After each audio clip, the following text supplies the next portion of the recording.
in the way that he's defending himself to provide a defense, or is he really seeking to finish off Joe Biden because he wants to run against Elizabeth Warren? Which of the two is it? Yeah, I think it's the former, not the latter. I've talked with the president about which adversary would be, the one that he would rather face. And in a lot of circumstances, you look at Joe Biden failing to remember things, failing to energize crowds. I feel like sometimes you got to give smelling salts to a Joe Biden crowd just to wake him up a little bit. I think he sees Biden actually as the weaker adversary. So I don't think this is about playing in the Democrat primary politics. I think this is about a defense that shows there was no pressure, there was no quid pro quo. Zelensky says that, and we believe the context, the text messages, the Volcker transcript, and the testimony of Ambassador Sondland coming up will all bear that out. Okay, I'm going to let Barbara and Freedom know that they can turn their televisions back on because the segment is coming to a conclusion. Thank you, Congressman. Thanks for having me, Michael. What are your thoughts? Tweet me at Smerconish. Go to my Facebook page. I will read some responses throughout the course of the program. What do we have? Impeachment daily train wreck in slow motion. Daily train wreck for whom? D. Lewis Place. A daily train wreck because all of these bits of evidence that are coming together now are telling a similar story of a quid pro quo, or because you think in the end, yes, the House will pass articles of impeachment, but the Senate will never convict, and therefore he'll be emboldened. That's what remains to be seen. Up ahead, dozens of stories ran this week with the headline that New York City is banning the term illegal alien. Is that the full story? Not exactly. I'll explain. And later, forget the pundits and the pollsters. What can gambling odds tell us about the likelihood of impeachment and the 2020 cycle? There was a huge uproar after multiple news outlets ran headlines that New York City had banned the term illegal alien. What's the full story? True, the city has issued new legal guidance determining the phrase illegal alien is unlawful when used with the intent to demean, humiliate, or harass a person, and also banning threats to call ICE on someone, quote, based on discriminatory motive. But it's important to note that this guidance does not affect all kinds of speech. The anti-discrimination law covers workplace harassment, tenants' rights, and public accommodation. Merely calling someone an illegal alien on the street, although I don't know why you would, or threatening to call ICE on them would not be illegal. But the city's Commission on Human Rights says that harassing a store customer by telling them to stop speaking their language and demand that they speak only English, that would be a violation. The place where this discrimination occurs can be fined up to $250,000. These guidelines have already been put in practice. Last month, a New York judge recommended a landlord pay $17,000 in fines and damages for threatening to call immigration authorities on an undocumented immigrant whose rent was delinquent. With me now is the New York City Human Rights Commissioner, Carmelyn P. Morales. Commissioner, thanks for being here. In reading in on this subject, in your data, I saw a stunning statistic. 37% of New York City's population was born outside the United States. So this really could have significant impact in New York City. Absolutely, Michael. In fact, 60% of all New Yorkers have someone who is an immigrant living in their household, and I'm no exception. You know, we put out this guidance last week to make sure that everyone in New York City, regardless of where they came from, the languages they speak, how they look, everyone knows that they are protected by our human rights laws. Commissioner, there was an interesting comment from a critic at the Heritage Foundation. Catherine, put that up on the screen so I can read it aloud. It is bizarre that the city of New York believes it can punish someone for using the words illegal alien when that is the correct legal terminology used in federal immigration statutes and federal court decisions, including by the U.S. Supreme Court. Is that accurate? It isn't, Michael, and unfortunately not enough people are actually reading the exact guidance. The guidance makes clear that, for there to be a violation, first of all, as you captured, we would have to be looking at a defined relationship in the workplace, in housing, in places of public accommodation. And we would also have to be looking at situations in which the employer, the housing provider, or the place of public accommodation was using those terms with the intent to demean or harass or humiliate humiliate. This is not new. It is not new conceptually when you're looking at anti-discrimination law, which for years has, of course, coexisted very nicely with the First Amendment and those protections. But do those words, illegal alien, do they still have legal significance in statutes and laws across the country? I think that was the point of the critic. Of course, we recognize that terminology, and in fact, we mention in the guidance that terminology is used in statutes, and so there are reasons why people would use that. So somebody would have to be using it, again, in the context of one of the defined areas of jurisdiction for the Commission with the intent to humiliate or harass or to denigrate someone, similar to how, in the area of race or gender or disability, people could use other terms, again, with the intent to harass or discriminate against someone, and that would also be a violation of the law. So here are some examples. I'll put these on the screen. In a hiring context, for example, an employer may not ask someone who has an accent whether they have work authorization if the employer does not ask the same question of someone who does not have an accent. In an employment context, a hotel prohibits its housekeepers from speaking Spanish while cleaning because it would offend hotel guests or make them uncomfortable. In either of those scenarios, the fine could be $250,000, correct?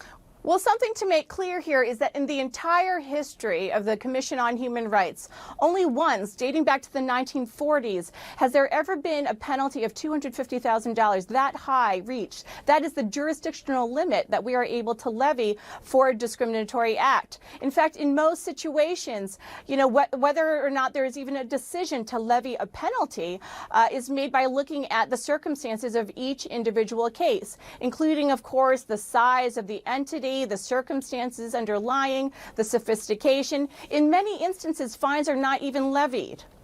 Housing and public accommodation, other areas that would be covered. What's not covered so that we're providing good information and people understand that where this applies and where it doesn't apply? What scenarios wouldn't be dealt with in this? Sure. So in most situations involving interactions between private citizens, again, unless it's part of one of the jurisdictional contexts that we have at the agency, those situations wouldn't apply. Listen, I'm a human rights lawyer. My background is as a civil rights attorney. The First Amendment is the bedrock upon which a lot of our rights, emanate. And of course, we want to make sure that people understand, of course, you still have your First Amendment rights. But of course, in the context that are well understood where non-discrimination laws apply, we should be making sure that in the workplace, in housing, in places of public accommodation, people have the ability to go about their lives with dignity and respect. Final question, how many cases are currently pending? There's about 160 cases that are currently pending with our law enforcement bureau involving some sort of discrimination based on national origin or actual or perceived immigration status. Commissioner, thanks for being here. Thanks so much for having me, Michael. Let's see what you're saying on my Twitter and Facebook pages. This comes from Facebook. I'm not supportive of the word and thought police type laws.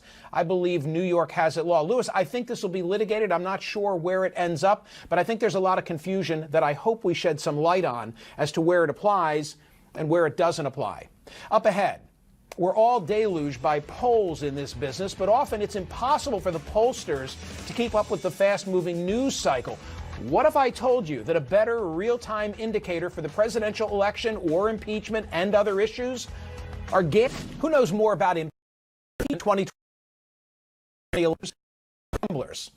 Predictit.org is a prediction market where traders can buy and sell forecasts about cases, foreign affairs, and other political events. Bettors generate in real time provide insight. As with other gambling, other bets, the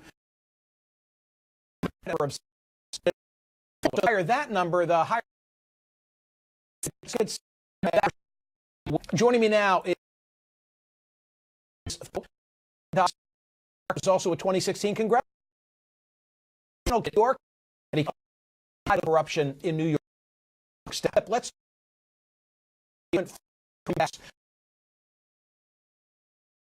7 mean, by the way. 71% and Trump in the past at least one impeachment.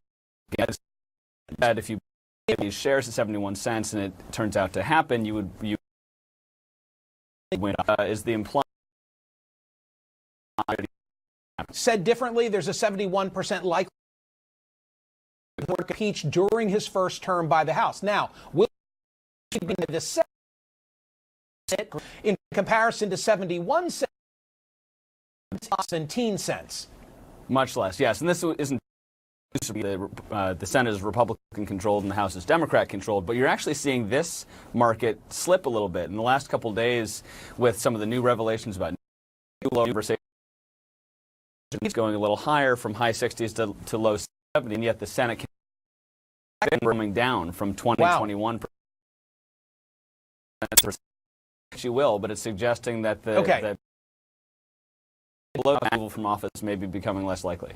The market, it's likely he'll be convicted by the Senate. The Democrat,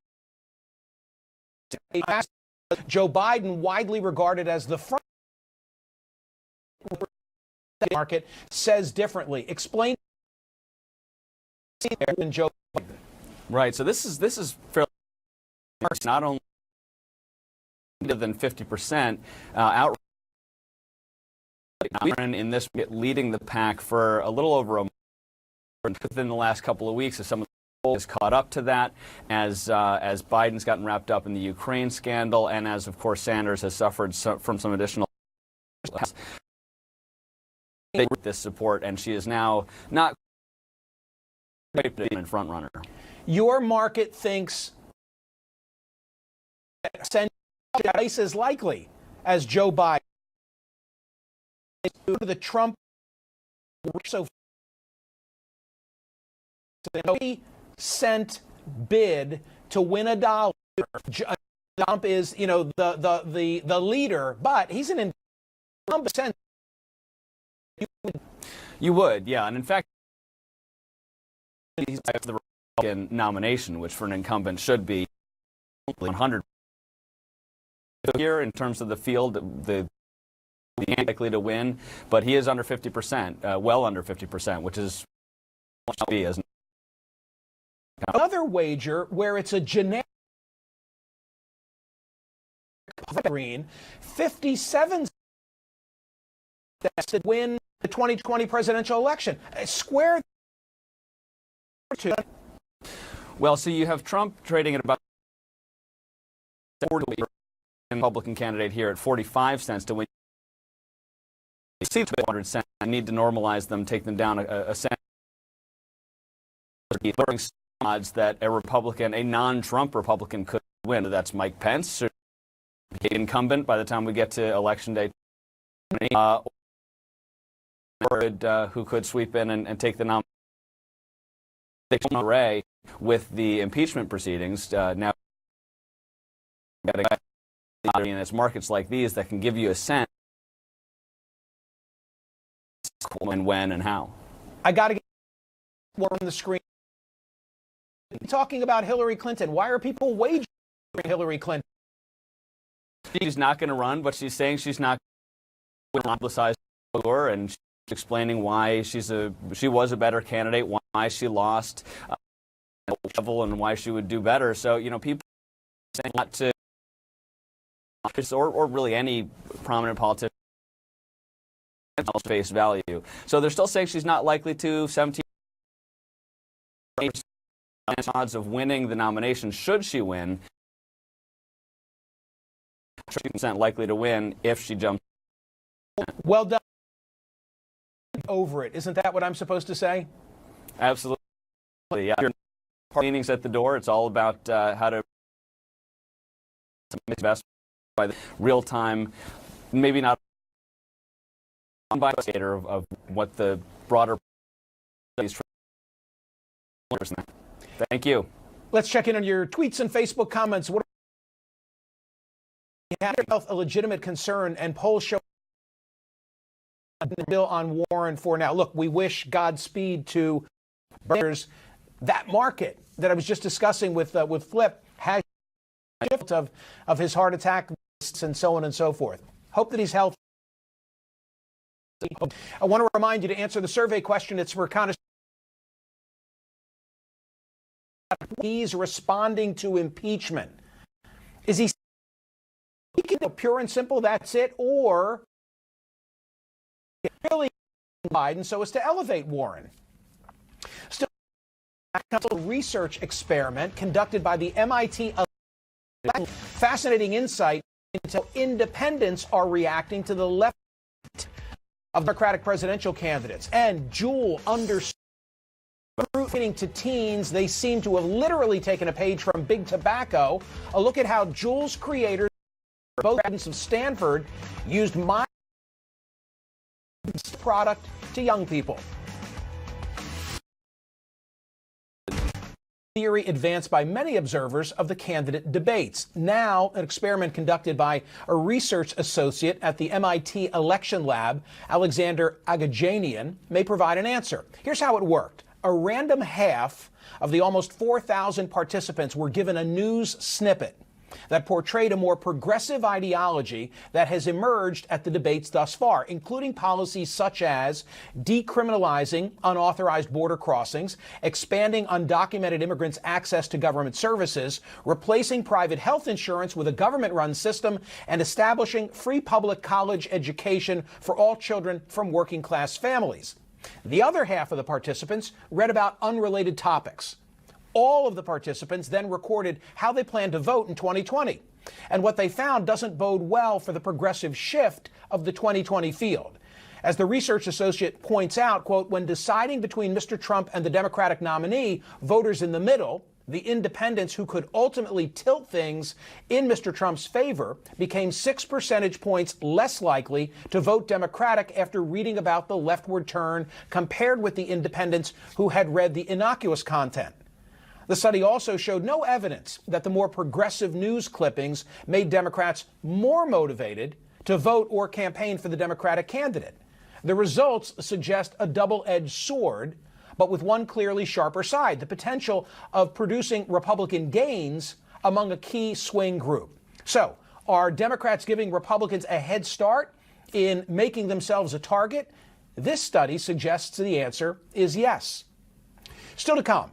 The boom in e-cigarettes is now being nipped in the bud with new worries about vaping health crises and criticism of marketing to teens. Did the leading